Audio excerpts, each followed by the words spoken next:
രക്ഷിതാക്കൾ വളരെ ശ്രദ്ധിക്കേണ്ടുന്ന ഒരു കാര്യമുണ്ട്. 16 വയസ്സുള്ള ഒരു ആൺകുട്ടിനെ കഴിഞ്ഞ 2 വർഷമായിട്ട് ഡേറ്റിംഗ് ആപ്പ് വഴി ഒരുപാട് ആളുകൾ പ്രകൃതി വിരുദ്ധ പീഡനത്തിന് ഇരയാക്കിയൊരു വാർത്ത ഞാൻ ഇന്നൊക്കെ ആയിട്ട് മാധ്യമങ്ങൾ കണ്ടു. 9 പേര് അറസ്റ്റിലായ ആളുകളൊക്കെ വലിയ വലിയ ആളുകളാണ്. ഇതിൽ ചിന്തിക്കേണ്ടുന്ന ഒരു കാര്യം, ഈ 16 വയസ്സുള്ള ചെറുക്കൻ 14 വയസ്സ് മുതൽ ഈ ഡേറ്റിംഗ് ആപ്പിലുണ്ട്.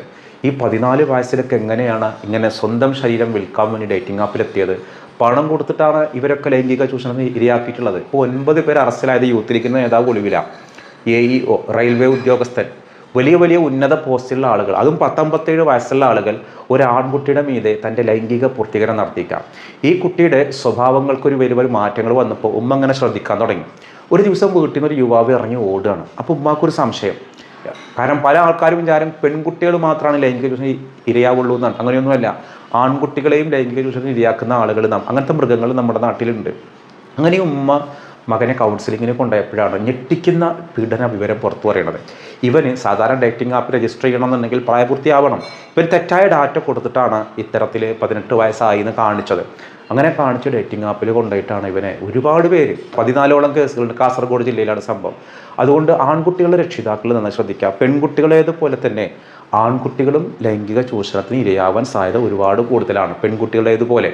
ഒരു പക്ഷേ വീട്ടുകാർ ആൺകുട്ടിയല്ലേ, അവൻ ആരുടെ കൂടെ നടക്കുന്നു, ആരുടെ കൂടെ ഫ്രണ്ട്സ്, അതൊന്നും അറിയുന്നില്ല. നല്ല ശ്രദ്ധിക്കേണ്ടത് കുട്ടികളുടെ കയ്യിൽ അമിതമായി പണം വരുന്നുണ്ടോ എന്നുള്ളത് നോക്കുക. കുട്ടികൾക്ക് എപ്പോഴും പുറത്ത് പോയിട്ട് ഫുഡ് കഴിക്കുന്നുണ്ടോ നോക്കുക. ഇതിനൊക്കെ എവിടെ നിന്നാണ് ക്യാഷ് കിട്ടുന്നത്? ആരുമായിട്ടാണ് കുട്ടികൾ സൗഹൃദം ഉണ്ടാവുന്നത്? കൃത്യമായി കുട്ടികളെ കൗൺസിലിങ്ങിന് കൗൺസിലിംഗ് എന്ന് പറഞ്ഞാൽ മാനസിക രോഗികളായ ആളുകളെ ചികിത്സിക്കുന്ന ഇടങ്ങളല്ല. നമ്മുടെ കുട്ടികൾക്കുള്ളൊരു മാനസിക ആരോഗ്യം വീണ്ടെടുക്കാൻ വേണ്ടിയിട്ടുള്ള ഒരു എംപവർ ചെയ്യുന്നൊരു പരിപാടിയാണ് കൗൺസിലിംഗ്. എന്ത് പ്രശ്നങ്ങളുണ്ടെങ്കിലും ഒരു കൗൺസിലിങ്ങിന് കൊണ്ടുപോയാൽ എന്താണ് കുട്ടികളുടെ ശരിയായ പ്രശ്നങ്ങൾ എന്ന് നമുക്ക് കൃത്യമായിട്ട് തിരിച്ചറിയും.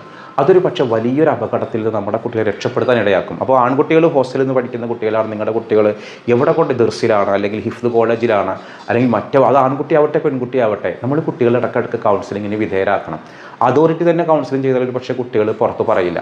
നമ്മളങ്ങനെ കൗൺസിലിങ്ങിന് കൊണ്ടുപോയി കഴിഞ്ഞാൽ എന്താണ് തൻ്റെ കുട്ടിയുടെ പ്രശ്നം എന്നുള്ളത് തിരിച്ചറിയാൻ കഴിയും. അപ്പോൾ നിങ്ങൾക്ക് കൗൺസിലിങ്ങിന് ഈ നമ്പറിലേക്ക് വിളിക്കാം. ചില വിഷയങ്ങളിലൊക്കെ കൃത്യമായുള്ള ഇസ്ലാമിക് കൗൺസിലിംഗ് വളരെ വലിയൊരു പരിഹാരം അവരുടെ